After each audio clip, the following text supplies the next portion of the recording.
Halo sahabat, jangan lupa subscribe, comment, and like. Dua ikan tapi bukan ikan. Mungkin sahabat kompeten akan bingung dengan kalimat tadi.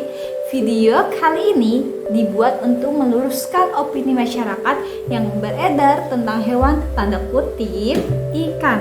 Tapi sebenarnya hewan tersebut bukan ikan. Menarik kan? Mari kita bahas. Hewan-hewan yang sering kita sebut ikan, tapi sebenarnya bukan ikan. Ada dua. Yang pertama, ada hewan lumba-lumba atau sering kita sebut dengan ikan lumba-lumba. Lumba-lumba memiliki sebuah sistem yang digunakan untuk berkomunikasi dan menerima rangsa yang dinamakan sistem sonar. Sistem ini dapat menghindari benda-benda yang ada di depan lumba-lumba sehingga terhindar dari benturan.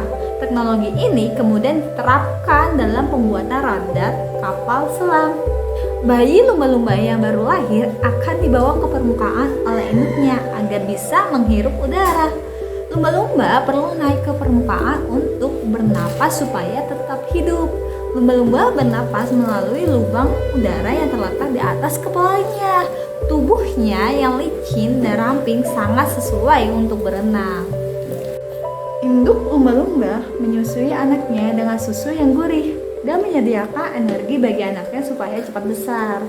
Setiap anak lumba-lumba selalu berada di dekat induknya, sehingga ibunya bisa melindungi dari bahaya. Lumba-lumba selalu menjaga hubungan dengan anaknya hingga tumbuh semakin besar. Induk lumba-lumba memanggil anak-anaknya dengan siulan khusus yang bisa mereka kenali. Hewan kedua yang sering kita sebut ikan, tapi sebenarnya bukan ikan, ada yaitu paus, atau yang sering kita sebut ikan paus. Paus merupakan hewan laut terbesar yang pernah ada, dengan panjang hingga 30 meter dan berat hingga 180 ton. Paus diperkirakan hidup di semua lautan di dunia selama jutaan tahun yang lalu. Mirip seperti lumba-lumba, ikan paus juga memiliki kemampuan sonar yang digunakan untuk mendeteksi lingkungan sekitar. Paus berkomunikasi dengan sesamanya dengan suara gelombang tingkat tinggi atau yang sering kita dengar dengan nyanyian paus karena suara yang dihasilkan mirip seperti nyanyian.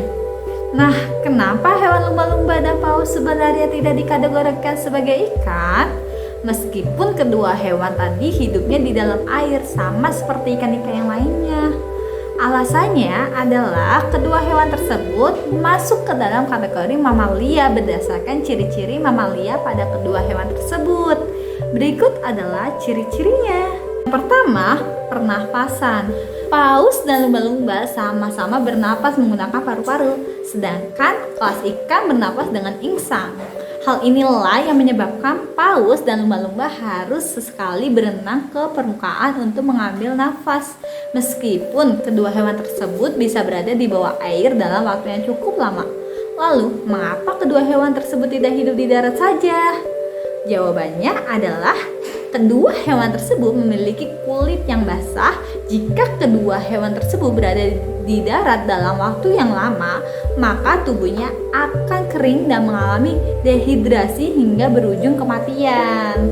Yang kedua, memiliki rambut. Percaya atau tidak, paus dan lumba-lumba memiliki rambut, namun hanya sedikit yang ada di tubuhnya.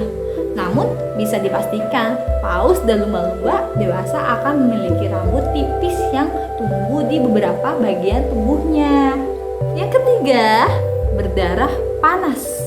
Suhu tubuh dari paus dan lumba-lumba tidak dipengaruhi oleh suhu lingkungan, layaknya manusia memiliki suhu stabil. Yang terakhir adalah proses melahirkan. Fakta terakhir adalah proses reproduksi yang terjadi pada lumba-lumba dan paus adalah melahirkan atau vivipar. Sudah dibuktikan bahwa kedua hewan tersebut melahirkan bukan bertelur, bukan juga bertelur dan beranak seperti beberapa jenis ikan. Jika kalian ada yang ingin bertanya, apapun itu silakan tulis di kolom komentar. Siapa tahu pertanyaan kalian akan muncul di video berikutnya. Salam kompeten. Bye.